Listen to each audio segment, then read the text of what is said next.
তিনি কিন্তু আজকে তিল তিল করে এই অবৈধ সরকারের রোষণলে পড়ে মৃত্যুর দিকে এগিয়ে যাচ্ছেন।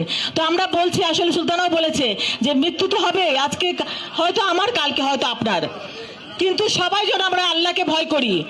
আমার দেশনীতি বেগম খালেদা জিয়া, আমি কালকে তাকে দেখতে গিয়েছিলাম, তা 3টার সময় গিয়েছি, 4:15 তাকে নিয়ে গিয়েছে অপারেশন থিয়েটারে। আমি যখন গেলাম তার রুমে তখন 3:30 বাজে। মহাসচিব ছিলেন, মির্জা আব্বাস ছিলেন এবং আমাকে উনি দেখে, আমি সালাম দিলাম, উনি আমাকে দেখে প্রথম বললেন তুমি কেমন আছো। আমি বললাম ভালো আছি, কারণ ওনাকে আমার বলার তো সাহস নেই যে ম্যাডাম আপনি কেমন আছেন। তার আগে উনি বললেন তুমি কেমন আছো, আমি বললাম ভালো আছি। আমাকে উনি বললেন তোমার হাতের অবস্থা কি। আপনারা চিন্তা করেন যে দেশনেত্রী বেগম খালেদা জিয়া, তার যে বয়স, সেই বয়সে কতটুকু খবর রাখেন। তিনি জানতেন যে আমার হাতটা ভেঙে গেছে, বড় একটা সার্জারি হয়েছে, আজকে 3 মাসের উপরে হয়ে গেছে, 3.5 মাস, কিন্তু সেটা তিনি মনে রেখেছেন। তিনি বলছেন তোমার হাতের অবস্থা কি। আমি বললাম যে ম্যাডাম আলহামদুলিল্লাহ, আপনি আমাদের নিয়ে চিন্তা করেন না, আমরা তো কালকে প্রোগ্রাম করছি, আপনাকে দেখতে অনেক সুস্থ লাগছে, ইনশাল্লাহ আপনি ভালো হয়ে যাবেন। তার ভিতরে যে কত কষ্ট, তিনি যে কত অসুস্থ, কিন্তু তিনি সেটা তার মুখে প্রকাশ করছেন না, কিন্তু তিনি কাউকে বোঝাতে চান না যে তিনি অসুস্থ। আসলে আমাদের এখানে যা অনেকে আছি আমরা, যাদের আমাদের বাবা মা নেই, যাদের বাবা মা নেই, তারাই আমরা বুঝি যে বাবা মা হারানোর কষ্ট। কিন্তু আমরা দেশনেত্রী বেগম খালেদা জিয়াকে নিয়ে বাঁচতে চেয়েছিলাম। আমরা জানি যে তিনি আমাদের মাথার উপরের ছাতি একজন, তো আমরা সেই ছাতিটাকে চাই, রোদে বৃষ্টিতে তুফানে সবসময় যেন তিনি আমাদের আগলে রাখতে পারেন। তাই আমরা আশা করব আমাদের দোয়ায়, মহান আল্লাহ তাআলার রহমতে ইনশাআল্লাহ তিনি আবার সুস্থ হয়ে উঠবেন, আমাদের মাঝে দাঁড়াবেন এবং যে ছাতা হয়ে দাঁড়াবেন গণতন্ত্র পুনরুদ্ধার আন্দোলনে এবং ভোটের অধিকারের আন্দোলনে, এবং দেশের আগামী প্রধানমন্ত্রী হবেন ইনশাআল্লাহ। সেই প্রার্থনা করে আজকে সবাইকে নিয়ে আরেকটা গল্প করি বোন। কিছুদিন আগে, 1 মাস আগে আমাদের বাসায় একটা মানে আমার একজন মহিলা এসেছিলেন, আছে এখনো, মানে আমার হেল্পিং হ্যান্ড আর কি, হেল্প করার জন্য। তো কোথায় থাকো? গোপালগঞ্জ। তা আমি গোপালগঞ্জে থাকো, এখানে তো জায়গা হবে না।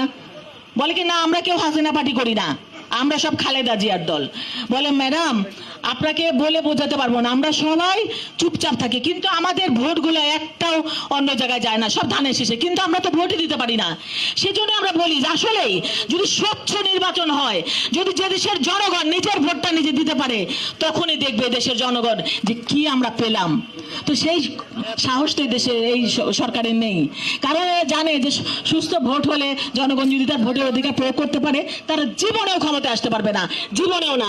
আর সেই জন্যই তারা দিনের ভোট রাতে করে, আর সবার ভোট তারা নিজেরাই দেয়। তো সেই জন্য আমাদেরকে রুখে দাঁড়াতে হবে। আমার নেত্রী, আমার মাকে মুক্ত করতে হবে। আসলে আমরা সবাই মিলে দোয়া করি ইনশাআল্লাহ মা যেন তাড়াতাড়ি সুস্থ হয়ে ওঠেন, আমাদের মাঝে ফিরে আসেন, এবং আমাদের আগামীর প্রধানমন্ত্রী অবশ্যই যেন হন, এবং দেশনায়ক তারেক রহমানও যেন ফিরে আসেন।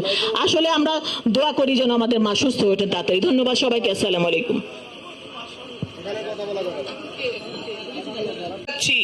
আমরা জেলখানায় নির্মম অত্যাচারের মাঝেও আমরা হেঁটে যাচ্ছি, সেই জন্য আমরা জিতেছি, আমরাই জিতবো, আমরাই জাতীয়তাবাদী দল, আমরাই শহীদ জিয়ার আদর্শের দল।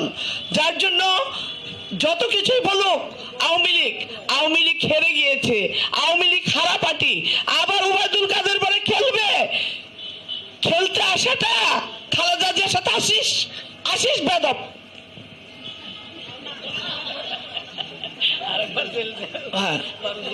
এখন বক্তব্য দেবেন বাংলাদেশ জাতীয়তাবাদী মহিলা দলের সংগ্রামী সভাপতি, আমাদের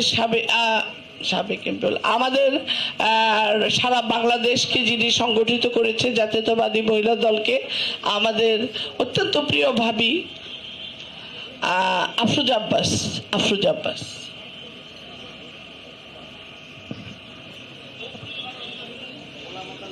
বিসমিল্লাহির রহমানির রহিম।